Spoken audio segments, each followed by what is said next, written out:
ये शुरुआत ही है, आगे इससे बड़ा हुआ या कहीं शुरुआत और हुई है? ये शुरुआत थी। ये पहले कुछ समय पहले खड़ा हुआ था। मंदिर बारे थे इस बरोटी के बारे में जो थोड़ा सम जानकारी दो सर। थे एक ना अपने महात्मा ने तपस्या की थी, किसी के औलाद नहीं थी और उन्होंने अपने धुने से बबूती उठा के दी थी उनको। और जब वो घर ले गए, घर जाके भ्रम कर बैठे कि बबूती नाल बच्चे कैसे पैदा हो सकते। सुनने में हमारे गुरु लोग तो बताते कम से कम 1600 साल तो पुराना है। ये तकरीबन वैसे तो 4 एकड़ में आ जाता है।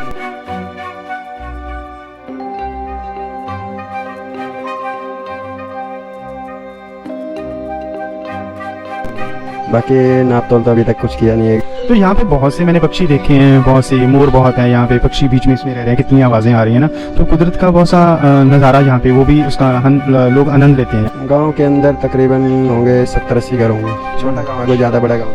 कुदरत दे बुलारे हैं। हाँ जी, हाँ जी। वो अपना अद्भुत जो है नमूना उन्होंने पेश किया। देखो कितने मोर भी बड़े है ना। बिल्कुल बिल्कुल, बहुत मोर ने 300-400 मोर सीगे जो ऊपर दी ਅਸੀਂ ਜਿਹੜਾ ਦੇਖ ਰਹੇ ਹੈਗੇ ਆ ਵਾਲਾ ਦਰਖਤ, ਇਹ ਵੀ ਉਸੇ ਦੀ ਟਾਹਣੀ ਇੱਥੇ ਆ ਕੇ ਲੱਗੀ ਹੋਈ ਹੈ। ਇੱਥੋਂ ਉੱਪਰ ਜੁੜਿਆ ਹੁੰਦਾ ਸੀਗਾ, ਨਾਲੇ ਉੱਪਰੋਂ ਜੁੜਿਆ ਹੁੰਦਾ ਤਾਂ ਇਧਰੋਂ ਇਹ ਵੀ ਜੁੜਾ ਹੁੰਦਾ ਸੀਗਾ। ਇਹਦੇ 12 ਸ਼ਾਖਾएं थी ਜਿਹੜੀ ਅੱਗੇ ਤੇ ਅੱਗੇ ਇੱਧਰ ਉਧਰੋਂ फैली ਸੀਗੀ। अच्छा, ये अभी गिरा कुछ समय पहले ही गिरा था। हाँ, मेरे ख्याल से मार्च के समय में गिर गया था। अच्छा, बारिश वगैरह ज़्यादा? ना, बारिश वगैरह कुछ नहीं है, बिल्कुल शांतमय था। उस समय आराम से गिरा, 10-15 मिनट लिया भी, अपने देखते भी रहे। अच्छा, हाँ जी।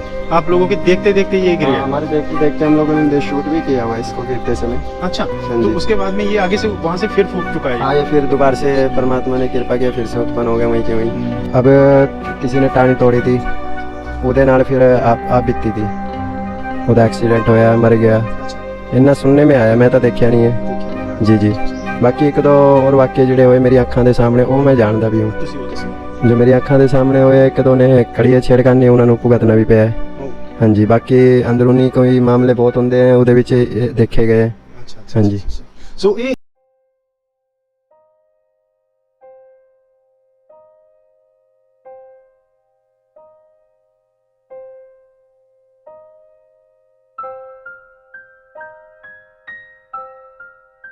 कुदरत कवन कहाँ विचार, वारिया ना जावा एक वार। कुदरत साडे अंग संग हमेशा रही है। ਅਸੀਂ ਉਸ ਦਾ ਆਨੰਦ ਮਾਣਦੇ ਹਾਂ, ਦੇਖਦੇ ਹਾਂ ਕੁਦਰਤ ਜਿਹੜੀ ਆ ਉਹ ਕੀ ਕਾਰਨਾਮੇ ਕਰਦੀ ਹੈ, ਕੀ ਉਹਨਾਂ ਦੀਆਂ ਜਿਹੜੀਆਂ ਵਿਲੱਖਣਤਾਵਾਂ ਜਿਹੜੀਆਂ ਹੈਗੀਆਂ ਉਹ ਸਾਡੀਆਂ ਸਾਡੇ ਸਾਹਮਣੇ ਆਉਂਦੀਆਂ ਜਾਂਦੀਆਂ, ਅਸੀਂ ਦੇਖਦੇ ਹਾਂ ਉਹਨਾਂ ਨੂੰ। ਤਾਂ ਅੱਜ ਪੰਜਾਬੀ ਫਾਈ ਟੇਲਸ ਦੀ ਜਿਹੜੀ ਟੀਮ ਹੈਗੀ ਆ, ਇੱਕ ਨਵੀਂ ਜਿਹੜੀ ਕਹਾਣੀ, ਇੱਕ ਸਟੋਰੀ ਤੁਹਾਡੇ ਸਾਹਮਣੇ ਲੈ ਕੇ ਆਏ ਆ। ਇੱਕ ਅਸੀਂ ਐਸੇ ਪਿੰਡ ਦੇ ਵਿੱਚ ਪਹੁੰਚ ਚੁੱਕੇ ਹਾਂ, ਚੇਲਟੀ ਖੇੜੀ। ਚੇਲਟੀ ਖੇੜੀ ਪੰਜਾਬ ਦਾ ਫਤਿਹਗੜ੍ਹ ਸਾਹਿਬ ਦਾ ਜਿਹੜਾ ਹੈਗਾ ਉਹਦਾ ਹਿੱਸਾ ਹੈ। ਚੇਲਟੀ ਖੇੜੀ ਦੇ ਵਿੱਚ ਬਹੁਤ ਪ੍ਰਸਿੱਧ ਇੱਕ ਬਹੁਤ ਵਿਸ਼ਾਲ ਦਰਖਤ ਜਿਹੜਾ ਹੈਗਾ ਉਹ ਇੱਥੋਂ ਦਾ ਮੰਨਿਆ ਜਾਂਦਾ ਹੈਗਾ। ਪੰਜਾਬ ਦੇ ਵਿੱਚ ਸਭ ਤੋਂ ਵੱਡਾ ਦਰਖਤ ਜੇ ਕਿਹਾ ਜਾਵੇ ਤਾਂ ਇਹ ਚੇਲਟੀ ਖੇੜੀ ਦੇ ਵਿੱਚ ਹੈ। ਬੋਹੜ ਦਾ ਦਰਖਤ ਹੈ, ਬਹੁਤ ਵੱਡਾ। 4 ਏਕੜ ਦੀ ਕਰੀਬ ਇਸ ਨੇ ਆਪਣੀ ਜ਼ਮੀਨ ਨੂੰ ਘੇਰ ਲਿਆ ਹੋਇਆ। ਇੱਕ ਦਰਖਤ 4 ਏਕੜ ਦੇ ਵਿੱਚ ਜਿਹੜਾ ਹੈਗਾ ਹੈ ਇਹ ਆਪਣੀਆਂ ਸੁਰੰਗਾਂ ਹੀ ਬਣਾਉਂਦਾ ਜਾ ਰਿਹਾ ਇੱਕ ਹਿਸਾਬ ਦਾ। ਬਹੁਤ ਜ਼ਿਆਦਾ ਵਿਸ਼ਾਲ ਹੈ। ਅੱਜ ਸੌਣ ਦਾ ਮਹੀਨਾ, ਇੱਥੇ ਮੋਰਾਂ ਦੀਆਂ ਆਵਾਜ਼ਾਂ ਸੁਣਾਈ ਦਿੰਦੀਆਂ, ਬਹੁਤ ਸੋਹਣੇ ਜਿਹੜੇ ਹੋਰ ਪੰਛੀਆਂ ਦੀਆਂ ਆਵਾਜ਼ਾਂ ਵੀ ਬੜੀਆਂ ਸੁਣਾਈ ਦੇ ਰਹੀਆਂ। ਬਹੁਤ ਜ਼ਿਆਦਾ ਸੰਘਣਾ ਦਰਖਤ ਹੈ। ਵਿੱਚ ਸੌਣ ਦੇ ਮਹੀਨੇ ਕਰਕੇ ਇੱਥੇ ਸੱਪ ਵੀ ਜਿਹੜੇ ਹੈਗੇ ਆ, ਥੱਲੇ ਰੀਂਗ ਦੇ ਜਿਹੜੇ ਹੈਗੇ ਆ, ਉਹ ਵੀ ਸਾਨੂੰ ਕਈ ਜਗ੍ਹਾ ਦਿਖਾਈ ਦਿੱਤੇ ਆ। ਤਾਂ ਅਸੀਂ ਅੱਜ ਇਹਦੇ ਹੀ ਜ਼ਿਕਰ ਕਰਾਂਗੇ। ਆਪਾਂ ਅੱਜ ਦੇਖਾਂਗੇ ਜਿਹੜਾ ਇਹ ਦਰਖਤ ਕਿੰਨੇ ਕੁ ਸਾਲ ਪੁਰਾਣਾ ਤੇ ਇਹਦੀਆਂ ਕੀ ਕਥਾਵਾਂ, ਕੁਛ ਜਿਹੜੀਆਂ ਇਤਿਹਾਸਕ ਹੈ ਤੇ ਕੁਛ ਇਤਿਹਾਸ ਹੈ, ਕੁਛ ਮਿਥਿਹਾਸ ਹੈ। ਦੋਨਾਂ ਨੂੰ ਅਸੀਂ ਅੱਜ ਇਸ ਸਟੋਰੀ ਦੇ ਰਾਹੀਂ ਤੁਹਾਡੇ ਰੂਬਰੂ ਕਰਾਂਗੇ। ਇਸ ਦੇ ਨਾਲ ਹੀ ਸਾਡੇ ਬਣੇ ਰਹੋ, ਆਪਾਂ ਇਸ ਪ੍ਰੋਗਰਾਮ ਨੂੰ ਇਵੇਂ ਕੰਟੀਨਿਊ ਰੱਖਾਂਗੇ। ਮੈਂ ਗੁਰਪ੍ਰੀਤ ਸਿੰਘ ਕੋਮਲ, ਪੰਜਾਬੀ ਫਾਈ ਟੇਲਸ ਦੀ ਪੂਰੀ ਟੀਮ ਦੇ ਨਾਲ ਅੱਜ ਅਸੀਂ ਇਸ ਦਰਖਤ ਦੇ ਕੋਲੇ ਪਹੁੰਚੇ ਹਾਂ। ਮੈਂ ਤੁਹਾਨੂੰ ਹੁਣੇ ਜਿਵੇਂ ਦੱਸ ਚੁੱਕਾ ਹਾਂ ਕਿ ਇਹ ਦਰਖਤ ਜਿਹੜਾ ਬਹੁਤ ਵਿਸ਼ਾਲ ਹੈ। ਆਓ ਆਪਾਂ ਇਸ ਦਰਖਤ ਦੇ ਦਰਸ਼ਨ ਕਰਦੇ ਹਾਂ ਕਿ ਇਹ ਕਿੰਨਾ ਵੱਡਾ ਤੇ ਕਿਵੇਂ ਇਹ ਵੱਧਦਾ ਜਾ ਰਿਹਾ ਅੱਗੇ, ਕਿ ਕਿੱਥੋਂ ਤੋਂ ਸ਼ੁਰੂਆਤ ਹੋਈ ਲਗਭਗ ਜਿਹੜੀ ਹੈਗੇ ਆ ਉੱਥੋਂ ਦੇ ਜਿਹੜੇ ਲੋਕ ਹੈਗੇ ਆ। ਆ ਜਾਓ ਤੁਹਾਨੂੰ ਮੈਂ ਦਿਖਾਣਾ, ਆ ਜਾਓ। ਸੋ ਇਹ ਜਿਹੜਾ ਦਰਖਤ ਹੈਗਾ ਇਹਦੇ ਪਿਛਲੇ ਪਾਸੇ ਇਹਦੀਆਂ ਜਿਹੜੀਆਂ ਜੜ੍ਹਾਂ ਜਿਹੜੀਆਂ ਚੱਲਦੀਆਂ ਆ ਰਹੀਆਂ, ਇਹ ਆਹ ਚੀਜ਼ਾਂ ਜਿਹੜੀਆਂ ਹੈਗੀਆਂ ਤੁਸੀਂ ਦੇਖ ਰਹੇ ਹੋ। ਇਹ ਦਰਖਤ ਸ਼ੁਰੂਆਤ ਕਿਵੇਂ ਹੋਈ ਇਹਦੀ? ਜਿਵੇਂ ਇੱਥੇ ਇੱਕ ਮੰਦਿਰ ਵੀ ਬੜਾ ਸੋਹਣਾ ਬਣਿਆ ਹੋਇਆ ਵਾ, ਇਹਦੇ ਵਿੱਚ ਉੱਥੇ ਦੇ ਲੋਕ ਜਿਹੜੇ ਆ ਅਸੀਂ ਉਹਨਾਂ ਨਾਲ ਗੱਲਬਾਤ ਕਰਕੇ ਜਿਹੜੀ ਹੈਗੀ ਆ ਇਹ ਜਾਣਕਾਰੀ ਜਿਹੜੀ ਹਾਸਲ ਕੀਤੀ ਹੈਗੀ ਆ। ਉਹਨਾਂ ਦੇ ਮੁਤਾਬਕ ਇੱਥੇ ਇੱਕ ਕਿਸਾਨ ਪਰਿਵਾਰ ਰਹਿੰਦਾ ਸੀ। ਕਿਸਾਨ ਪਰਿਵਾਰ ਸੀਗਾ। ਇੱਥੇ ਇੱਕ ਜਿਹੜਾ ਸਾਧੂ ਸੰਤ ਰਹਿੰਦੇ ਹੈਗੇ ਸੀਗੇ, ਉਹ ਸਾਧੂ ਸੰਤ ਦੇ ਕੋਲ ਉਹ ਹੌਲੀ ਹੌਲੀ ਆ ਕੇ ਉਹਨਾਂ ਦੇ ਕੋਲੇ ਉਹਨਾਂ ਦੇ ਲਈ ਜਲ ਪਾਣੀ ਦਾ ਪ੍ਰਬੰਧ ਕਰਦੇ ਰਹੇ, ਪ੍ਰਸ਼ਾਦਾ ਉਹਨਾਂ ਦੇ ਲਈ ਲੈ ਕੇ ਆਉਂਦੇ ਰਹੇ। ਉਸ ਕਿਸਾਨ ਦੇ ਕੋਲ ਕੋਈ ਬੱਚਾ ਉਹਦੇ ਔਲਾਦ ਨਹੀਂ ਸੀ, ਤਾਂ ਉਹਨਾਂ ਨੇ ਉਸ ਸਾਧੂ ਦੇ ਕੋਲੇ ਬੇਨਤੀ ਕੀਤੀ ਕਿ ਸਾਨੂੰ ਕੋਈ ਨਾ ਕੋਈ ਇਸ ਦਾ ਜਿਹੜਾ ਹੈਗਾ ਸਾਨੂੰ ਸੇਵਾ ਬਖਸ਼ੋ ਅਤੇ ਉਹਦੇ ਬਦਲੇ ਦੇ ਵਿੱਚ ਸਾਨੂੰ ਕੋਈ ਨਾ ਕੋਈ ਬੱਚੇ ਦੀ ਦਾਤ ਦਿੱਤੀ ਜਾਵੇ। ਉਸ ਸਾਧੂ ਨੇ ਰਾਖ ਦੀ ਪੁੜੀ ਜਿਹੜੀ ਹੈਗੀ ਆ ਉਸ ਕਿਸਾਨ ਨੂੰ ਦਿੱਤੀ, ਤਾਂ ਕਿਸਾਨ ਨੇ ਜਿਹੜੀ ਆਪਣੇ ਘਰ ਵਾਲੀ ਨੂੰ ਦਿੱਤੀ। ਉਸ ਨੇ ਉਸ ਦਾ ਸੇਵਨ ਨਾ ਕੀਤਾ ਅਤੇ ਉਸ ਰਾਖ ਦੀ ਪੁੜੀ ਜਿਹੜੀ ਹੈਗੀ ਸੀਗੀ ਉਹ ਇੱਥੇ ਲਿਆ ਕੇ ਸਿੱਟ ਦਿੱਤੀ। ਉਸ ਰਾਖ ਤੋਂ ਇੱਕ ਇਹ ਦਰਖਤ ਜਿਹੜਾ ਸ਼ੁਰੂਆਤ ਹੋਈ ਇਸ ਦੀ। ਦੱਸਿਆ ਜਾਂਦਾ ਹੈ ਕਿ ਇਹ ਦਰਖਤ ਇਹ ਪਹਿਲਾਂ ਛੋਟਾ ਜਿਹਾ ਦਰਖਤ ਬਣਦਾ ਵੱਡਾ ਹੁੰਦਾ ਗਿਆ ਤਾਂ ਇਹਨੇ ਹੋਰ ਏਰੀਏ ਦੇ ਵਿੱਚ ਵੀ ਬਹੁਤ ਜਗ੍ਹਾ ਆਪਦੀਆਂ ਜਿਹੜੀਆਂ ਇਹਦੀਆਂ ਜੜ੍ਹਾਂ ਨਿਕਲਦੀਆਂ, ਜੜ੍ਹਾਂ ਤੋਂ ਹੀ ਦਰਖਤ ਵੱਧਦਾ ਗਿਆ। ਇਹ ਦਰਖਤ ਬਹੁਤ ਵੱਡਾ, ਇਹ ਬੋਹੜ ਦਾ ਦਰਖਤ ਹੈ, ਇੱਕ ਬਹੁਤ ਵੱਡਾ ਜਿਹੜਾ ਬੋਹੜ ਪੰਜਾਬ ਦੇ ਵਿੱਚ ਜੇ ਦੇਖਿਆ ਜਾਵੇ ਤਾਂ ਬੋਹੜ ਦਾ ਦਰਖਤ ਸਭ ਤੋਂ ਵਿਸ਼ਾਲ ਦਰਖਤ ਮੰਨੇ ਜਾਂਦੇ ਹੈਗੇ ਆ। ਇਹ ਉਹਨਾਂ ਦਰਖਤਾਂ ਦੇ ਵਿੱਚੋਂ ਹੀ ਦਰਖਤ ਹੈ। ਇਹ ਜਿਹੜਾ ਦਰਖਤ ਫਿਰ ਇਹ ਵੱਡਾ ਹੁੰਦਾ ਗਿਆ, 2 ਏਕੜ ਤੱਕ 4 ਏਕੜ ਤੱਕ ਪਹੁੰਚ ਚੁੱਕਿਆ ਹੈਗਾ। ਔਰ ਇਹ ਦੱਸਿਆ ਜਾਂਦਾ ਹੈ ਕਿ ਇਹ ਉਸ ਕਿਸਾਨ ਦੀ ਵੰਸ਼ ਨੇ ਇੰਨਾ ਹੀ ਲੰਬਾ ਚੌੜਾ ਇੰਨਾ ਵਧਣਾ ਸੀ ਜਿੰਨਾ ਕਿ ਇਹਦੀ ਉਮਰ ਹੈ। ਦੱਸਿਆ ਜਾ ਰਿਹਾ ਕਿ 1600 ਸਾਲ ਦੇ ਕਰੀਬ ਇਹ ਪੁਰਾਣਾ ਦਰਖਤ ਹੈ। ਇਹ ਦਰਖਤ ਦੀ ਉਮਰ ਦੇ ਹਿਸਾਬ ਨਾਲ ਉਹਦਾ ਵੰਸ਼ ਵਧਣਾ ਸੀਗਾ, ਪਰ ਉਹਨਾਂ ਨੇ ਉਸ ਰਾਖ ਦੀ ਪੁੜੀ ਇੱਥੇ ਸਿੱਟਤੀ ਅਤੇ ਇਹ ਦਰਖਤ ਉਵੇਂ ਹੀ ਵੱਧਦਾ ਜਾ ਰਿਹਾ। ਇੱਥੋਂ ਦੇ ਲੋਕਾਂ ਦੀ ਇਹ ਵੀ ਇੱਕ ਭਾਵਨਾ ਮੰਨੀ ਜਾਂਦੀ ਹੈਗੀ ਆ ਕਿ ਇੱਥੋਂ ਦੇ ਦਰਖਤ ਦੀ ਕੋਈ ਟਾਹਣੀ ਕੋਈ ਪੱਤਾ ਜਿਹੜਾ ਹੈਗਾ ਉਹ ਉਸ ਦਾ ਨਹੀਂ ਤੋੜਦੇ। ਤਾਂ ਉਹ ਜਿਹੜਾ ਦਰਖਤ ਜਿਹੜਾ ਹੈਗਾ ਇਹ ਇਸੇ ਤਰ੍ਹਾਂ ਵੱਧਦਾ ਜਾ ਰਿਹਾ ਹੈ। ਇਹ ਜਿਹੜਾ ਇੱਕ ਵੀ ਟਾਹਣੀ ਜਿਹੜੀ ਹੈਗੀ ਆ ਉਹ ਤੋੜਨ ਦੀ ਮਨਾਹੀ ਹੈ। ਦਰਖਤ ਆਪਣੇ ਆਪ ਅੱਗੇ ਵੱਧਦਾ ਜਾ ਰਿਹਾ ਹੈਗਾ। ਬਹੁਤ ਸਾਰੇ ਲੋਕ ਦੱਸਦੇ ਆ ਕਿ ਸਾਡੀਆਂ ਮਨੋਕਾਮਨਾਵਾਂ ਵੀ ਪੂਰੀਆਂ ਹੁੰਦੀਆਂ ਹੈ। ਤਾਂ ਉਹ ਜਿਹੜਾ ਇੱਥੇ ਇੱਕ ਜਿਹੜੇ ਸਾਨੂੰ ਮਿਲੇ ਸੀਗੇ ਸਾਧੂ, ਉਹਨਾਂ ਨੇ ਦੱਸਿਆ ਕਿ ਇੱਥੇ ਇੱਕ ਟਰੈਕਟਰ ਵਾਲਾ ਬੰਦਾ ਉਹ ਕਹਿੰਦਾ ਲੈ ਮੈਂ ਲੱਕੜੀ ਤੋੜਦਾ, ਮੈਨੂੰ ਕੁਛ ਨਹੀਂ ਹੋਣ ਲੱਗਾ। ਤਾਂ ਉਸ ਨੇ ਉਸ ਟਾਹਣੀ ਨੂੰ ਆਪਣੇ ਹੰਕਾਰ ਵਸ ਹੋ ਕੇ ਟਾਹਣੀ ਤੋੜੀ, ਤਾਂ ਉਸ ਤੋਂ ਬਾਅਦ ਵਿੱਚ ਜਾਂਦੇ ਉਹਦਾ ਐਕਸੀਡੈਂਟ ਹੋ ਗਿਆ, ਉਸ ਦੀ ਮੌਤ ਹੋ ਗਈ। ਇਹ ਇੱਥੋਂ ਦੇ ਲੋਕਾਂ ਦਾ ਮੰਨਣਾ ਹੈ ਕਿ ਇਹ ਜਿਹੜਾ ਦਰਖਤ ਜਿਹੜਾ ਹੈਗਾ ਇੱਥੋਂ ਦੇ ਲਈ ਸਾਡੇ ਲਈ ਪਵਿੱਤਰ ਹੈ। ਇਹ ਬਹੁਤ ਵੱਡਾ ਦਰਖਤ ਆ ਔਰ ਇਸ ਦਰਖਤ ਦੀਆਂ ਹੋਰ ਵੀ ਬਹੁਤ ਸਾਰੀਆਂ ਵਿਸ਼ੇਸ਼ਤਾਵਾਂ। ਇਹਦੇ ਵਿੱਚ ਬਹੁਤ ਸਾਰੇ ਜਿਹੜੇ ਮੋਰ ਹੈਗੇ ਆ ਉਹ ਆ ਕੇ ਰਹਿੰਦੇ ਆ, ਵਸੇਬਾ ਕਰਦੇ ਆ ਇਹਦੇ ਵਿੱਚ ਆ ਕੇ। ਥੱਲੇ ਵੀ ਤੁਸੀਂ ਬੜੇ ਜ਼ਿਆਦਾ ਪੱਤੇ ਬਹੁਤ ਸਾਰੇ ਬਿਖਰੇ ਹੋਏ ਆ। ਇਹਦੇ ਵਿੱਚ ਵੱਡੇ ਜਿਹੜੇ ਜਾਨਵਰ ਇੱਲਾਂ ਗਿਰਜਾਂ ਉਹ ਇਹਦੇ ਵਿੱਚ ਆ ਕੇ ਆਲਣੇ ਪਾਉਂਦੇ ਆ, ਉਹ ਇੱਥੇ ਰਹਿਣ ਬਸੇਰਾ ਕਰਦੇ ਆ। ਸੰਘਣਾ ਦਰਖਤ ਹੋਣ ਕਰਕੇ ਇੱਥੇ ਹੋਰ ਵੱਡੇ ਜਾਨਵਰ ਜਿਵੇਂ ਕਿ ਜਿਹੜੇ ਲਗੜ ਹੁੰਦੇ ਹੈਗੇ ਉਹ ਪੰਛੀਆਂ ਨੂੰ ਉੱਤੋਂ ਦੀ ਮਾਰ ਨਹੀਂ ਕਰ ਸਕਦੇ। ਉਹਦੀ ਵਜ੍ਹਾ ਨਾਲ ਇਹਦੇ ਵਿੱਚ ਬਹੁਤ ਸਾਰੇ ਪੰਛੀਆਂ ਦਾ ਰਹਿਣ ਬਸੇਰਾ ਬਣਿਆ ਹੋਇਆ। ਤਾਂ ਜਿਹੜੇ ਮੋਰ ਜਿਹੜੇ ਹੈਗੇ ਆ, ਤੁਸੀਂ ਪਿੱਛੇ ਵੀ ਆਵਾਜ਼ਾਂ ਸੁਣੀਆਂ ਹੈਗੀਆਂ, ਅਣਗਿਣਤ ਮੋਰ, ਅਣਗਿਣਤ ਪਤਾ ਨਹੀਂ ਮੋਰਾਂ ਦੇ ਕਿੰਨੇ ਪਰਿਵਾਰ ਇਹਦੇ ਵਿੱਚ ਜਿਹੜੇ ਅੱਜ ਵੀ ਇੱਥੇ ਰਹਿਣ ਬਸੇਰਾ ਕਰ ਰਹੇ ਆ। ਇਹ ਦਰਖਤ ਜਿਹੜਾ ਹੈਗਾ ਇੱਕ ਕੁਦਰਤ ਦਾ ਬਹੁਤ ਆਨੰਦਮਈ ਜਿਹੜਾ ਇੱਥੋਂ ਦਾ ਮਾਹੌਲ ਆ। ਇਹਦੇ ਵਿੱਚ ਅਸੀਂ ਬੈਠੇ ਖੜੇ ਵੀ ਆ ਨਾ ਤੇ ਇੱਕ ਆਨੰਦ ਆਉਂਦਾ। ਇਸ ਦੁਨੀਆ ਤੋਂ ਇੱਕ ਬਹੁਤ ਅਲੱਗ ਜਿਹਾ ਮਾਹੌਲ ਆ। ਇੱਥੇ ਆ ਕੇ ਬਹੁਤ ਸ਼ਾਂਤੀ ਆ, ਬਹੁਤ ਜ਼ਿਆਦਾ ਇੱਕ ਜੰਗਲ ਨੂੰਮਾ। ਇੱਕ ਦਰਖਤ ਦੀ ਵਜ੍ਹਾ ਨਾਲ ਐਂ ਲੱਗ ਰਿਹਾ ਸੀ ਕਿ ਬਹੁਤ ਸੰਘਣੇ ਜੰਗਲ ਦੇ ਵਿੱਚ ਜਿਹੜਾ ਹੈਗਾ ਪਹੁੰਚ ਚੁੱਕੇ ਹੋਏ ਆ। ਤਾਂ ਇਹ ਤੁਸੀਂ ਦੇਖ ਸਕਦੇ ਹੋ ਸਾਰੇ ਪਾਸੇ ਵੀ, ਇੱਧਰਲੇ ਪਾਸੇ, ਇੱਥੇ ਮੇਰੇ ਪਿਛਲੇ ਪਾਸੇ ਵੀ, ਜਿੰਨੇ ਵੀ ਇਹ ਦਰਖਤ ਦੇ ਜਿਹੜੀਆਂ ਇੰਨੀਆਂ ਟਾਹਣੀਆਂ ਜਿਹੜੀਆਂ ਹੈਗੀਆਂ, ਤਾਂ ਇਹ ਅੱਗੇ ਦੀ ਅੱਗੇ ਵੱਧਦਾ ਜਾ ਰਿਹਾ। ਇਸ ਦੇ ਨਾਲ ਹੀ ਇੱਕ ਹੋਰ ਤੁਹਾਨੂੰ ਮੈਂ ਜਿਹੜੀ ਹੈ ਗੱਲ ਸਾਂਝੀ ਕਰਨੀ ਚਾਹਾਂਗਾ। ਉਹ ਇਹ ਹੈ ਕਿ ਇੱਥੋਂ ਦੇ ਜਿਹੜੇ ਕਿਸਾਨ ਦੱਸਦੇ ਆ ਵੀ ਆਪਣੀ ਭੋਰਾ ਜ਼ਮੀਨ ਤੱਕ ਨਹੀਂ ਛੱਡਦਾ ਹੁੰਦਾ। ਤਾਂ ਪਰ ਕੀ ਹੈਗਾ ਵਾ ਕਿ ਇਹ ਜਿਹੜੀ ਜਦੋਂ ਦਰਖਤ ਕਿਸੇ ਹੋਰ ਸਾਈਡਾਂ ਦੇ ਉੱਤੇ ਵੀ ਚਲਿਆ ਜਾਂਦਾ, ਕਿਸੇ ਕਿਸਾਨ ਦੀ ਜ਼ਮੀਨ ਦੇ ਵਿੱਚ ਜਾ ਕੇ ਐਂਟਰ ਹੋ ਜਾਂਦਾ, ਇਹਦੀਆਂ ਜਿਹੜੀਆਂ ਆਹ ਜੜ੍ਹਾਂ ਹੁੰਦੀਆਂ, ਇਹਦੀਆਂ ਦਾੜੀ ਹੈ ਜਿਹੜੀ ਇਹ ਗਾਂਹ ਦੀ ਗਾਂਹ ਵੱਧਦੀ ਜਾਂਦੀ, ਇਹ ਤਣਿਆਂ ਦਾ ਰੂਪ ਬਣ ਜਾਂਦੀ ਹੈ ਇਹ ਗਾਂਹ ਦੀ ਗਾਂਹ। ਤਾਂ ਇਹ ਜਿਹੜਾ ਹੈਗਾ ਜਦੋਂ ਉਹਨਾਂ ਦੀ ਜ਼ਮੀਨ ਦੇ ਵਿੱਚ ਚਲਿਆ ਜਾਂਦਾ ਤਾਂ ਉਹ ਜ਼ਮੀਨ ਛੱਡ ਦਿੰਦਾ ਹੈਗਾ ਕਿਸਾਨ। ਜ਼ਮੀਨ ਛੱਡ ਦਿੰਦਾ ਤਾਂ ਉਹ ਜਿਹੜਾ ਹੈਗਾ ਕਿਸਾਨ ਜਿਹੜਾ ਆਪਣੀ ਉਨੀ ਏਰੀਆ ਨੂੰ ਛੱਡ ਕੇ ਵਾਹੀ ਪਰਲੇ ਪਾਸੇ ਕਰਦਾ। ਤਾਂ ਇਵੇਂ ਉੱਥੋਂ ਦੇ ਜਿਹੜੇ ਲੋਕ ਹੈਗਾ ਇਸ ਦਰਖਤ ਦਾ ਸਤਿਕਾਰ ਕਰਦੇ ਆ, ਮਾਣ ਕਰਦੇ ਹੈਗੇ ਆ। ਇਸ ਦੇ ਨਾਲ ਇੱਥੋਂ ਦੇ ਲੋਕਾਂ ਨੇ ਬਹੁਤ ਜ਼ਿਆਦਾ ਇਸ ਦੇ ਨਾਲ ਸਹਿਯੋਗ ਵੀ ਦਿੱਤਾ। ਤਾਂ ਕੁਛ ਇਹਨਾਂ ਦਾ ਇਹਨੂੰ ਡਰ ਵੀ ਕਹਿ ਸਕਦੇ ਹਾਂ, ਇਹਨੂੰ ਸਨਮਾਨ ਵੀ ਕਹਿ ਸਕਦੇ ਹੈਗੇ ਆ। ਤਾਂ ਇਹ ਦਰਖਤ ਇਸੇ ਤਰ੍ਹਾਂ ਵੱਧਦਾ ਤੁਰਿਆ ਜਾ ਰਿਹਾ। ਹਜੇ ਤੱਕ ਪਤਾ ਨਹੀਂ ਹੈ ਕਿੰਨੇ ਹੋਰ ਏਕੜਾਂ ਦੇ ਵਿੱਚ ਜਾਏਗਾ। ਇਹ ਵੱਧਦਾ ਜਾ ਰਿਹਾ ਉਸੇ ਤਰ੍ਹਾਂ ਦਾ। ਇਹ ਇੱਕੋ ਹੀ ਦਰਖਤ ਹੈ, ਇੱਕ ਹੀ ਦਰਖਤ ਜਿਹੜਾ ਅੱਗੇ ਦੀ ਅੱਗੇ ਵਧਿਆ ਹੋਇਆ। ਇੱਥੇ ਇੱਧਰਲੇ ਪਾਸੇ, ਪਿਛਲੇ ਪਾਸੇ ਇੱਧਰਲੇ ਪਾਸੇ ਮੰਦਿਰ ਵੀ ਬਣਿਆ ਹੋਇਆ ਵਾ। ਉਹ ਜਿਹੜਾ ਮੰਦਿਰ ਦੀਆਂ ਉਹ ਸਾਰੇ ਵਿੱਚ ਦਰਖਤ ਦਿਖ ਰਿਹਾ ਹੈਗਾ। ਉਹ ਦੇਖ ਸਕਦੇ ਹੋ ਤੁਸੀਂ, ਆਹ ਮੰਦਿਰ ਦਾ ਇੱਕ ਏਰੀਆ ਹੈ। ਸੰਘਣੇ ਦਰਖਤ ਦੇ ਵਿੱਚ ਇੱਕ ਮੰਦਿਰ ਬਣਿਆ ਹੋਇਆ। ਇੱਥੇ ਦੇ ਜਿਹੜੇ ਪੁਜਾਰੀ ਆ ਜਿਹੜੇ ਉਹ ਇੱਥੇ ਪਾਠ ਪੂਜਾ ਕਰਦੇ ਹੈਗੇ ਆ। ਇਹ ਸਾਰਾ ਕੁਝ ਜਿਹੜਾ ਹੈਗਾ ਦੇਖਣ ਨੂੰ ਤੁਸੀਂ ਬਹੁਤ ਸ਼ਾਂਤ, ਬਹੁਤ ਜ਼ਿਆਦਾ ਸ਼ਾਂਤ। ਇੱਕ ਸਾਉਣ ਦਾ ਮਹੀਨਾ, ਠੰਡੀ ਠੰਡੀ ਜਿਹੜੀ ਹੈਗੀ ਇੱਥੇ ਹਵਾ, ਜ਼ਮੀਨ ਦੇ ਵਿੱਚ ਪਾਣੀ ਦੀ ਨਮੀ ਹੈ ਜਿਹੜੀ ਹੈਗੀ ਆ, ਉਹ ਜਿਹੜਾ ਬਹੁਤ ਆਨੰਦਮਈ ਜਿਹੜਾ ਹੈਗਾ ਕੁਦਰਤ ਦਾ ਜੋ ਆਨੰਦ ਅਸੀਂ ਮਾਣਨਾ ਚਾਹੁੰਦੇ ਆ, ਉਹ ਸਾਰਾ ਕੁਝ ਸਾਨੂੰ ਇੱਥੇ ਸਕੂਨ ਮਿਲਦਾ ਹੈ। ਨਾਲ ਨਾਲ ਇੱਧਰਲੇ ਪਾਸੇ ਤੁਹਾਨੂੰ ਇੱਕ ਹੋਰ ਗੱਲ ਦੱਸ ਦਈਏ ਤਾਂ ਜਿਹੜੀ ਸਰਹੰਦ ਤੋਂ ਲੈ ਕੇ ਅੰਬਾਲੇ ਤੱਕ, ਅੰਬਾਲਾ ਕੈਂਟ ਤੱਕ ਰੇਲਵੇ ਸਟੇਸ਼ਨ ਦੀ ਇੱਧਰਲੇ ਪਾਸੇ ਨਾਲ ਇੱਕ ਲਾਈਨ ਲੰਘਦੀ ਹੈਗੀ ਆ। ਉਹ ਲਾਈਨ ਦੇ ਇਹ ਲਗਭਗ ਉਸ ਲਾਈਨ ਦੇ ਖੱਬੇ ਪਾਸੇ, ਜਦੋਂ ਅਸੀਂ ਸਰਹੰਦ ਤੋਂ ਇੱਧਰ ਅੰਬਾਲੇ ਵਾਲੇ ਪਾਸੇ ਨੂੰ ਆਉਂਦੇ ਹਾਂ ਤਾਂ ਉਹਦੇ ਖੱਬੇ ਪਾਸੇ ਦਿਖਦਾ ਹੈ ਸਾਰਾ ਕੁਝ। ਤਾਂ ਇਹ ਜਿਹੜਾ ਸਾਰਾ ਵੱਡਾ ਜਿਹੜਾ ਦਰਖਤ ਹੈਗਾ, ਜਿਹੜਾ ਬਹੁਤ ਵਿਸ਼ਾਲ ਹੈ ਜਿਹੜਾ। ਤਾਂ ਇੱਥੋਂ ਦੀ ਇੱਕ ਗੱਲ ਹੋਰ ਤੁਹਾਨੂੰ ਮੈਂ ਦੱਸ ਦਿਆਂ, ਬੋੜ ਦਾ ਜਿਹੜਾ ਦਰਖਤ ਹੁੰਦਾ ਉਹਨੂੰ ਗੋਲਾਂ ਲੱਗਦੀਆਂ ਨਿੱਕੀਆਂ ਨਿੱਕੀਆਂ, ਉਹਨੂੰ ਗੋਲਾਂ ਕਹਿੰਦੇ ਆ ਅਸੀਂ, ਕਈ ਲੋਕ ਇਹਨੂੰ ਗੀਟੇ ਵੀ ਕਹਿੰਦੇ ਆ। ਉਹ ਗੋਲਾਂ ਨੂੰ ਖਾਂਦੇ ਆ, ਪੰਛੀ ਖਾਂਦੇ ਹੈਗੇ। ਉਹ ਪੰਛੀ ਖਾ ਕੇ ਇਹਨਾਂ ਦਾ ਆਪਣਾ ਢਿੱਡ ਭਰਦੇ ਆ ਅਤੇ ਵਿੱਚ ਹੀ ਇਹਨਾਂ ਦੇ ਨਾਲ ਆਲ੍ਹਣੇ ਪਾ ਕੇ ਇੱਥੇ ਪੂਰਾ ਆਨੰਦ ਮਾਣਦੇ ਆ। ਔਰ ਘੱਟੋ ਘੱਟ ਜੋ ਅਸੀਂ ਦੇਖ ਰਹੇ ਹੈਗੇ ਆ ਵੀ ਰੇਹਾਂ ਸਪਰੇਆਂ ਦੀ ਵਜ੍ਹਾ ਨਾਲ ਜਿਹੜੀਆਂ ਖੇਤਾਂ ਨੂੰ ਅੱਗ ਲਾ ਦਿੱਤੀ ਜਾਂਦੀ ਆ, ਤਾਂ ਉਹ ਦਰਖਤ ਇੱਥੇ ਘੱਟੋ ਘੱਟ ਸੇਫ ਰਹਿੰਦੇ ਹੈਗੇ ਆ। ਉੱਥੇ ਤਾਂ ਉਹਨਾਂ ਨੂੰ ਰਹਿਣ ਨੂੰ ਜਗ੍ਹਾ ਨਹੀਂ ਹੈਗੀ, ਪਰ ਇੱਥੇ ਜਿਹੜਾ ਹੈਗਾ ਬੜਾ ਸੋਚ ਕੇ ਧਿਆਨ ਨਾਲ ਲੰਘਣਾ ਪੈ ਰਿਹਾ ਸਾਨੂੰ ਇੱਥੇ, ਕਿਉਂਕਿ ਬੜਾ ਸੰਘਣਾ ਥੱਲੇ ਪੱਤੇ ਬਹੁਤ ਜ਼ਿਆਦਾ ਹੈ ਅਤੇ ਕੋਈ ਨਾ ਕੋਈ ਜਾਨਵਰ ਜਿਹੜਾ ਪਤਾ ਹੀ ਕੋਈ ਨਹੀਂ ਹੈਗਾ ਕਿੰਨੇ ਕੁ। ਇੱਥੋਂ ਤੱਕ ਕਿ ਦੱਸਦੇ ਹੈਗੇ ਕਿ ਇਹਨਾਂ ਟਾਹਣਿਆਂ ਦੇ ਉੱਪਰ ਵੀ ਕਿਤੇ ਸੱਪ ਹੋ ਸਕਦੇ ਹੈਗੇ। ਤਾਂ ਇਹ ਜਿਹੜੇ ਪਰ ਆਨੰਦਮਈ ਆ ਟੋਟਲ ਕੁਦਰਤ ਦਾ ਜਿਹੜਾ ਹੈਗਾ ਅਦਭੁਤ ਨਜ਼ਾਰਾ ਜਿਹੜਾ ਇੱਥੇ ਨਜ਼ਰ ਆਉਂਦਾ ਹੈਗਾ।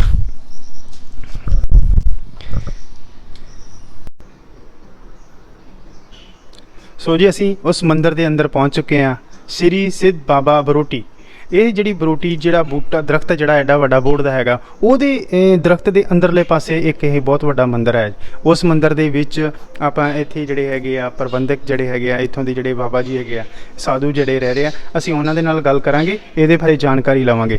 ਹਾਂਜੀ ਨਮस्कार जी। नमस्कार जी। हाँ जी, आपका नाम क्या है जी? मेरा नाम महंत बलविंदर गिरी है। महंत बलविंदर गिरी जी। इस मंदिर बारे ते इस बरोटी के बारे ਤੁਸੀਂ ਜੋ थोड़ा सम जानकारी ਦਿਓ।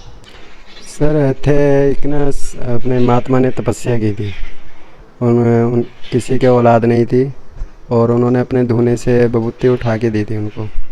और जब वो घर ले गए, घर जाके भ्रम कर बैठे कि बबूती नाल बच्चे कैसे पैदा हो सकते हैं।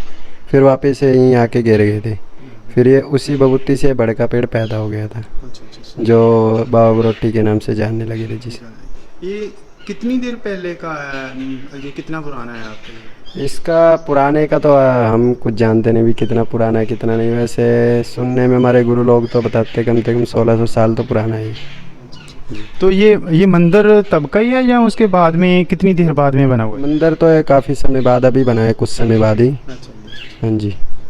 तो ये जो हमने इस सारे जंगल में, जैसे एक जंगल की तरह फैल चुका है ये बड़ा सारा दरख्त, तो इसके अंदर जो अपने आप टूट जाती है लकड़ी, तो उसका क्या होता है, उसका क्या करते हैं? जो यहाँ लकड़ी टूट जाती है वो वहीं की यूज़ हो जाती है, कुछ गल जाती है, कुछ अपना इधर काम में आ जाती है, प्रोग्राम वगैरह होते हैं, लंगर मंदिर के काम आ जाते हैं। हाँ जी, हाँ जी, मंदिर के काम आ जाती है जी। तो ये अपने आप बढ़ता जा रहा है? हाँ जी, आगे अपने आप बढ़ता जा रहा है, तने दर तने। तो ये कितना इस समय कितना क्षेत्रफल है इसका, कितनी दूर तक जा चुका है? ये तकरीबन वैसे तो 4 एकड़ में आ जाता है, बाकी नाप तोल तो अभी तक कुछ किया नहीं है कि भी। हाँ जी जी। तो यहाँ पे बहुत से मैंने पक्षी देखे हैं, बहुत से मोर बहुत हैं यहाँ पे, पक्षी बीच में इसमें रह रहे हैं, कितनी आवाज़ें आ रही हैं ना। तो कुदरत का बहुत सा नज़ारा यहाँ पे, वो भी उसका लोग आनंद लेते हैं यहाँ पे। हाँ जी हाँ, कुदरत का तो देखो, कुदरत का तो रूप ही है। एक वन होता है, वन कुदरती चीज़ है जो उत्पन्न रहती है, और उसमें पेड़ उसमें पंछी रहना अच्छा रहे, वातावरण भी अच्छा है। तो ये जो यहाँ पे मंदिर में लोग आते हैं गांव के यहाँ पे कितने? जी हाँ, आते रहते हैं लोग, तकरीबन प्रोग्राम होता है, अभी सावन चल रहा है, सावन में लोग आते हैं जी। ये जो गांव है यहाँ पे चोल्टी खेड़ी है ना? हाँ जी, चोल्टी खिड़ी। हाँ, चोल्टी खेड़ी। कितने लोग रहते होंगे यहाँ पे? करीब करीब कितने घर होंगे? गांव के अंदर तकरीबन होंगे 70-80 घर होंगे। छोटा गांव है, कोई ज़्यादा बड़ा गांव तो है नहीं। अच्छा अच्छा अच्छा। जी जी। तो हम लोग यहाँ पे मंदिर में, आप यहाँ से देख रहे हैं ये वाला जो वृक्ष जो यहाँ से शुरू होता है ना, ये वाला, हाँ जी, हाँ जी, है ना? ये से शुरू हुआ था। तो ये क्या ये शुरुआत ही है, आगे इससे बड़ा हुआ या कहीं शुरुआत और हुई है यहाँ? ये शुरुआत थी, ये पहले कुछ समय पहले खड़ा हुआ था। अच्छा। ये अभी गिरा कुछ समय पहले ही गिरा था। हाँ जी। मेरे ख्याल से मार्च के समय में गिर गया था ये। अच्छा, कुछ बारिश वगैरह ज़्यादा? ना ना ना, हाँ। बारिश वगैरह कुछ नहीं है, बिल्कुल शांतमय था उस समय, आराम से गिरा। 10-15 मिनट लिया, भी अपने देखते भी रहे। अच्छा, हाँ जी।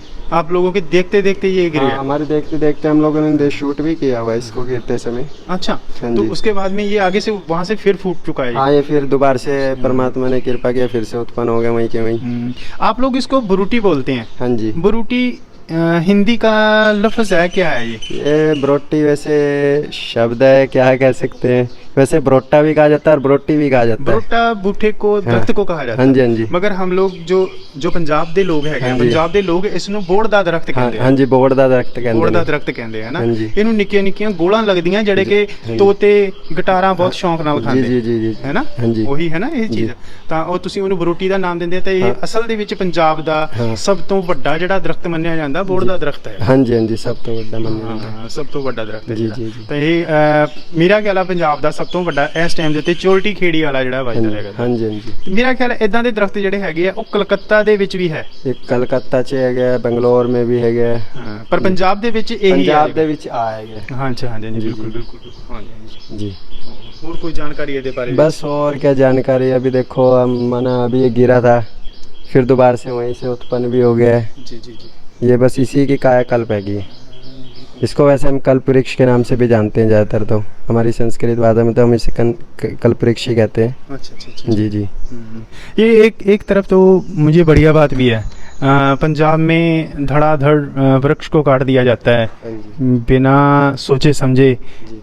33% हमें चाहिए, जी। वृक्ष चाहिए यहाँ पे हाँ पंजाब जी। की धरती पे। जी जी जी। ਤਾਂ ਸੋ ਦਰਸ਼ਕੋ, ਪੰਜਾਬ ਦੀ ਧਰਤੀ ਨੂੰ 33% ਜਿਹੜੇ ਹੈਗੇ ਦਰਖਤ ਚਾਹੀਦੇ ਆ, ਬਟ ਇਸ ਟਾਈਮ ਦੇ ਉੱਤੇ ਜੇ ਦੇਖਿਆ ਜਾਵੇ ਤਾਂ ਸਾਡੀਆਂ ਮਾੜੀਆਂ ਕਾਰਗੁਜ਼ਾਰੀਆਂ ਦੇ ਸਦਕਾ ਸਾਡੇ ਆਪ ਦੀਆਂ ਜਿਹੜੀ ਹੈਗੀ ਆ ਚੰਗੀ ਸੋਚ ਲੈ ਕੇ ਸ਼ਾਇਦ ਅਸੀਂ ਨਹੀਂ ਚੱਲ ਰਹੇ। ਉਹਦੇ ਮੁਤਾਬਕ ਸਾਡੇ 3% ਸਿਰਫ ਦਰਖਤ ਆ, ਜੰਗਲ ਹੈ। ਤਾਂ ਇਹ ਜਿਹੜਾ ਦਰਖਤ ਜਿਹੜਾ ਹੈਗਾ ਆਪਣੇ ਆਪ ਦੇ ਵਿੱਚ ਮੇਰਾ ਇੱਕ ਵਾਰ ਤਾਂ ਮਨ ਕਰਦਾ ਕਿ ਕਾਸ਼ ਹਰ ਇੱਕ ਉਹ ਦਰਖਤ ਹੁੰਦਾ ਸਾਡੇ ਪੰਜਾਬ ਦੇ ਵਿੱਚ ਜਿਹਨੂੰ ਤੋੜਨ ਤੋਂ ਲੋਕ ਡਰਨ। ਇਸ ਦਰਖਤ ਨੂੰ ਤੋੜਨ ਤੋਂ, ਲੱਕੜੀ ਤੋੜਨ ਤੋਂ ਲੋਕ ਡਰਦੇ ਆ ਕਿ ਕੁਝ ਅਣਹੋਣੀ ਨਾ ਵਾਪਰ ਜਾਵੇ। ਇੱਦਾਂ ਦੀ ਇੱਕ ਕੋਈ ਘਟਨਾ ਵਾਪਰੀ ਸੀ, ਉਹ ਆਪਾਂ ਪੰਡਤ ਜੀ ਨੂੰ ਪੁੱਛਦੇ ਹਾਂ ਕੀ ਹੋਇਆ ਸੀ ਇਹੋ ਜਿਹਾ ਜਿਹਦੇ ਨਾਲ ਲੋਕ ਇਸ ਤੋਂ ਡਰਦੇ ਆ। जी, इत्थे घटना तो वापरी सीगी, वो मेरे रहंदे तो नहीं हुई, मेरे तो आने तो पहला हुई सीगी। वो अब किसी ने टाणी तोड़ी थी, ਉਹਦੇ ਨਾਲ ਫਿਰ आप बीती थी, ਉਹਦਾ एक्सीडेंट होया, मर गया। अच्छा, इन्ना सुनने में आया, मैं तो देखा नहीं है। ਦੇਖਿਆ ਨਹੀਂ। जी जी। बाकी एक दो और वाक्य ਜਿਹੜੇ ਹੋਏ ਮੇਰੀ ਅੱਖਾਂ ਦੇ ਸਾਹਮਣੇ, ਉਹ ਮੈਂ ਜਾਣਦਾ ਵੀ ਹੂੰ। ਤੁਸੀਂ ਉਹ ਦੱਸੋ। ਜੋ ਮੇਰੀ ਅੱਖਾਂ ਦੇ ਸਾਹਮਣੇ ਹੋਇਆ, ਇੱਕ ਦੋ ਨੇ ਕੜੀ ਛੇੜਖਾਨੀ, ਉਹਨਾਂ ਨੂੰ ਭੁਗਤਣਾ ਵੀ ਪਿਆ ਹੈ। ਹਾਂਜੀ, ਬਾਕੀ ਅੰਦਰੂਨੀ ਕੋਈ ਮਾਮਲੇ ਬਹੁਤ ਹੁੰਦੇ ਆ, ਉਹਦੇ ਵਿੱਚ ਇਹ ਦੇਖੇ ਗਏ ਹੈ। ਅੱਛਾ। ਹਾਂਜੀ। ਸੋ ਇਹ ਇੱਕ ਜੇ ਆਪਾਂ ਇਸ ਦਰਖਤ ਦਾ, ਇਸ ਜੰਗਲਨੁਮਾ ਦਰਖਤ ਦਾ ਇੱਕ ਜੇ ਦੂਸਰਾ ਪੱਖ ਦੇਖ ਲਿਆ ਜਾਵੇ ਪੰਜਾਬ ਦੇ ਲਈ, ਮੈਨੂੰ ਲੱਗਦਾ ਹੈ ਵੀ ਇੱਦਾਂ ਦੇ ਕਾਸ਼ ਹੋਰ ਵੀ ਬਹੁਤ ਸਾਰੇ ਦਰਖਤ ਹੁੰਦੇ ਜਿਨ੍ਹਾਂ ਤੋਂ ਲੋਕ ਡਰਦੇ, ਟਾਹਣੀਆਂ ਤੋੜਨ ਤੋਂ ਵੀ ਤੇ ਟਾਹਣੀਆਂ ਕੱਟਣ ਤੋਂ ਵੀ। ਤਾਂ ਸ਼ਾਇਦ ਸਾਡੇ ਪੰਜਾਬ ਦੇ ਵਿੱਚ ਹੋਰ ਵੀ ਹਰਿਆਵਲ, ਹੋਰ ਵੀ ਜ਼ਿਆਦਾ ਜਿਹੜਾ ਉਹ ਜੰਗਲ ਜਿਹੜੇ ਬਣੇ ਹੋਏ ਹੁੰਦੇ। ਤਾਂ ਇਹ ਇੱਕ ਦਰਖਤ ਜਿਹੜਾ ਹੈਗਾ, ਇਹ ਆਪਣੇ ਆਪ ਦੇ ਵਿੱਚ ਇੱਕ ਮਿਸਾਲ ਹੈ। ਸਾਡੇ ਲੋਕ ਜਿਹੜੇ ਆ ਆਪਣੇ ਨਿੱਜੀ ਜਿਹੜੇ ਹੈਗੇ ਆ ਮੁਨਾਫਿਆਂ ਨੂੰ ਛੱਡ ਕੇ ਇਸ ਦਰਖਤ ਨੂੰ ਇਸ ਕਰਕੇ ਜਗ੍ਹਾ ਦੇ ਦਿੰਦੇ ਆ ਕਿਉਂਕਿ ਇਸ ਤੋਂ ਇੱਕ ਡਰ ਹੈ। ਡਰ ਦੀ ਬਦੌਲਤ ਜਿਹੜੇ ਹੈਗੇ ਆ ਸ਼ਾਇਦ ਇਹ ਲੋਕ ਜਿਹੜੇ ਆ ਇਸ ਦੀ ਟਾਹਣੀ ਨੂੰ, ਪੱਤੇ ਨੂੰ ਤੋੜਨਾ ਵੀ ਜਿਹੜਾ ਹੈਗਾ ਉਸ ਤੋਂ ਉਹਨੂੰ ਮੁਨਾਸਿਬ ਨਹੀਂ ਸਮਝਦੇ, ਉਸ ਤੋਂ ਦੂਰ ਰਹਿੰਦੇ ਆ। ਤਾਂ ਇਹ ਇੱਕ ਸਾਡਾ ਦੂਸਰਾ ਪੱਖ ਹੈ ਇਸੇ ਹੀ ਜਿਹੜਾ ਇੱਕ ਕਹਾਣੀ ਦਾ, ਇਸ ਸਟੋਰੀ ਦਾ ਜਿਹੜਾ ਇਹਦੇ ਕੁਝ ਇਤਿਹਾਸ ਹੁੰਦੇ ਆ, ਕੁਝ ਮਿਥਿਹਾਸ ਹੈ। ਤਾਂ ਇਤਿਹਾਸ ਜਿਹੜਾ ਹੈਗਾ ਕੋਈ ਇਹਦੇ ਵਿੱਚ ਉਹ ਕੋਈ ਲਿਖਤੀ ਰੂਪ ਦੇ ਵਿੱਚ ਨਹੀਂ ਹੈਗਾ। ਇਹ ਜੋ ਤੁਸੀਂ ਕਹੀਆਂ ਹੈਗੀਆਂ ਇਹ ਸੁਣੀਆਂ ਸੁਣਾਈਆਂ ਅੱਗੇ ਦੀ ਅੱਗੇ। ਇਹ ਸੁਣੀ ਸੁਣਾਈਆਂ ਗੱਲਾਂ ਨੇ ਜਿਹੜੀ ਕਹਾ ਜਾਂਦੀ ਹੈ। बाकी आस्था ज़्यादा है इसकी, विश्वास है लोगों के अंदर ਜਿਹੜੇ ਮੰਨਦੇ ਇਹਨੂੰ ਵਿਸ਼ਵਾਸ ਕੇ ਪ੍ਰਤੀ ਦੇਖਦੇ। ਅਸੀਂ ਤਾਂ ਇਹਨੂੰ ਹੁਣ ਵੀ ਮੰਨ ਰਹੇ ਹਾਂ। ਆ ਵਿਸ਼ਵਾਸ ਨਾ ਹੁੰਦਾ ਤਾਂ ਹਰੀ ਕਾਤੇ ਹੁੰਦੀ। ਬਿਲਕੁਲ ਇਹ ਸੁੱਕੇ ਦਰਖਤ ਹੀ ਹੈ, ਸੁੱਕ ਕੇ ਦੁਬਾਰਾ ਤੇ ਹਰਾ ਹੋ ਜਾਣਾ, ਗਿਰਨਾ ਕੋਈ ਜ਼ਿਆਦਾ ਮਹੀਨੇ ਨਹੀਂ ਹੋਏ। ਮਾਰਚ ਦੇ 31 ਤਾਰੀਖ ਨੂੰ ਇਹ ਗਿਰੀ ਸੀਗੀ, ਸ਼ਾਮ ਦੇ ਸਮੇਂ 5 ਵਜੇ ਦੇ ਕਰੀਬ ਗਿਰੀ ਸੀਗੀ। ਉਹਦੇ ਬਾਅਦ ਆ ਫਿਰ ਹਰੀ ਹੋ ਗਈ ਹੈ। ਇਹੀ ਇਹਦਾ ਅਸੀਂ ਵਿਸ਼ਵਾਸ ਰੱਖਦੇ। ਨਾਲੇ ਜਿਹੜੇ ਮੰਨਦੇ ਪੂਜਦੇ ਉਹ ਅਲੱਗ ਵੱਖਰੀ ਗੱਲ ਹੈਗੀ। ਗੁਰਬਾਣੀ ਦੇ ਵਿੱਚ ਇੱਕ ਜਗ੍ਹਾ ਦੇ ਉੱਤੇ ਪੰਕਤੀਆਂ ਆਉਂਦੀਆਂ ਪੰਡਤ ਜੀ, ਸੁੱਕੇ ਹਰੇ ਕੀਏ ਖਿਨ ਮਾਹੇ। ਸੋ ਇਹ ਇੱਥੇ ਉਹ ਜੋ ਕੁਦਰਤ ਦਾ ਜੋ ਆਨੰਦ ਆ ਜਿਹੜਾ ਉਹ ਸਾਨੂੰ ਨਜ਼ਰ ਆ ਰਿਹਾ। ਦਰਖਤ ਡਿੱਗ ਪੈਂਦਾ, ਸੁੱਕ ਜਾਂਦਾ, ਸੁੱਕਣ ਤੋਂ ਬਾਅਦ ਫਿਰ ਉਹ ਹਰਾ ਹੋ ਜਾਂਦਾ ਹੈ। ਜੀ ਤਾਂ ਇਹ ਕੁਦਰਤ ਜਿਹੜੀ ਹੈਗੀ ਆ, ਕੁਦਰਤ ਦੇ ਬਲਹਾਰੇ ਆ। ਜਿਹੜਾ ਉਹ ਆਪਣਾ ਜਿਹੜਾ ਅਦਭੁਤ ਜਿਹੜਾ ਹੈਗਾ ਨਮੂਨਾ ਉਹਨਾਂ ਨੇ ਪੇਸ਼ ਕੀਤਾ। ਹਾਂ ਦੇਖੋ ਕਿੰਨੇ ਮੋਰ ਵੀ ਬੜੇ ਹੈਗੇ ਹਨਾ। ਬਿਲਕੁਲ ਬਹੁਤ ਮੋਰ ਨੇ ਉਰੇ, ਘੱਟੋ ਘੱਟ 300-400 ਮੋਰ ਸੀਗੇ। ਹੁਣ ਤਾਂ ਘਟ ਗਏ। ਇੱਕ ਤੋਂ ਇਹਦੇ ਵਿੱਚ ਜਿਹੜੀ ਗਲੋ ਹੈਗੀ ਹੈ ਉਹ ਇਹਨੂੰ ਖਾਸਾ ਨੁਕਸਾਨ ਕਰਦੀ ਸੀਗੀ। ਗਲੋਬੇਲ ਹੈਗੀ ਹੈ। ਹਾਂ ਮੈਂ ਦੇਖੀ ਹਾਂਜੀ ਉਹ ਗਲੋਬੇਲ ਇਹਨੂੰ ਨੁਕਸਾਨ ਕਰਦੀ ਸੀਗੀ। ਹੁਣ ਉਹਦੀ ਸਾਫ ਸਫਾਈ ਵੀ ਚੱਲ ਰਹੀ ਹੈ। ਕੁਝ ਜ਼ਿਆਦਾ ਵ੍ਰਿਕਸ਼ गिरने के कारण ਪਿੱਛੋਂ ਵੀ ਕਈ ਟਾਣੇ ਗਿਰ ਗਏ, ਉਰੇ ਵੀ 1-2 ਗਿਰ ਗਏ। ਤਾਂ ਉਹਦੇ ਕਾਰਨ ਜਿਹੜੇ ਪੰਛੀ ਦੇ ਤਿੱਤਰ ਬਿੱਤਰ ਹੋ ਗਏ ਇੱਥੋਂ। ਫਿਰ ਇੱਕ ਪਰਲੇ ਪਾਸੇ ਰੇਲਵੇ ਲਾਈਨ ਹੈਗੀ ਹੈ, ਉੱਥੋਂ ਟ੍ਰੇਨ ਨੇ ਲੰਘਣਾ ਵੜਨਾ, ਆਵਾਜ਼ਾਂ ਮਾਰਨੀ। ਫਿਰ ਉਹਦੇ ਨਾਲ ਉਹ ਦੂਰੋਂ ਹੋ ਗਏ ਉਰੇ ਨੇ। ਬਾਕੀ ਜਿਹੜੇ ਹੈਗੇ ਪੁਰਾਣੇ ਹੈਗੇ 1-2 ਹੈਗੇ, ਉਹਨਾਂ ਦੇ ਪਰਿਵਾਰ ਹੈਗੇ, ਬੱਚੇ ਨੇ ਬਹੁਤ ਹੈਗੇ। ਇੱਥੇ ਗਲੋ ਤਾਂ ਹਜੇ ਵੀ ਬਹੁਤ ਸਾਰੀ ਨਜ਼ਰ ਆਈ ਹੈ, ਕਿਉਂਕਿ ਗਲੋ ਵੀ ਬਿਨਾਂ ਕਿਸੇ ਜੜ ਤੋਂ ਜਿਹੜਾ ਚੱਲ ਪੈਂਦਾ ਹੈਗਾ ਨਾ ਉਹ ਆਪਣੇ ਆਪ। ਇਹਦੇ ਵਿੱਚ ਖੰਜੂਰਾਂ ਬੜੀਆਂ ਦੇਖੀਆਂ ਨਜ਼ਰ ਆਈਆਂ। ਹਾਂਜੀ ਖੰਜੂਰਾਂ 10 ਸਾਲ ਪਹਿਲਾਂ ਤਾਂ ਬਹੁਤ ਜ਼ਿਆਦਾ ਸੀਗੀ, ਹੱਦ ਤੋਂ ਜ਼ਿਆਦਾ ਸੀਗੀ। ਜਦੋਂ ਫਿਰ ਉਹਦੇ ਬਾਅਦ ਅਸੀਂ ਸਾਫ ਸਫਾਈ ਕਰਾਈ ਦੀ।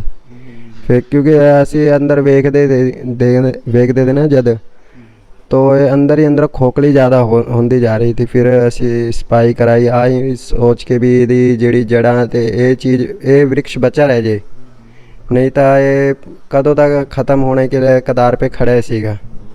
जो आ ऊपर दी असी जड़ा देख रहे हैं आ वाला दरख्त ये भी उसे दी टाणी इत्थे आके लगी हुई है। ਉੱਥੋਂ ਉੱਪਰ ਜੁੜਿਆ ਹੁੰਦਾ ਸੀਗਾ, ਨਾਲੇ ਉੱਪਰੋਂ ਜੁੜਿਆ ਹੁੰਦਾ ਤਾਂ ਇਧਰੋਂ ਇਹ ਵੀ ਜੁੜਾ ਹੁੰਦਾ ਸੀਗਾ। ਇਹਦੇ 12 ਸ਼ਾਖਾਂ ਦੀ ਜਿਹੜੀ ਅੱਗੇ ਤੇ ਅੱਗੇ ਇੱਧਰ ਉਧਰੋਂ ਫੈਲੀ ਸੀਗੀ। अच्छा जी एक विशाल दरख्त हुआ करता था किसी समय में, लंबी चौड़ी बाजुएं फैला के। उन्हें धीरे धीरे बीच में तने टूटते गए, हिस्से बटते चले गए, आगे ते आगे बढ़ते चले गए जी। नहीं ਉੱਥੇ ਜਦੋਂ ਅਸੀਂ ਦਰਖਤਾਂ ਦੇ ਥੱਲੇ ਜਾਂਦੇ ਆ ਤਾਂ ਪੂਰੀ ਦੀ ਪੂਰੀ ਇੱਕ ਛੱਤ ਬਣ ਜਾਂਦੀ ਆ। ਪੂਰਾ ਜਿਵੇਂ ਇੱਕ ਪੂਰਾ ਛੱਤ ਬਣੀ ਹੋਈ ਆ ਉਹਦੇ ਵਿੱਚ ਦੀ। ਹਾਂ ਬਹੁਤ ਵਧੀਆ। ਸੋ ਬਹੁਤ ਸ਼ੁਕਰੀਆ ਜੀ।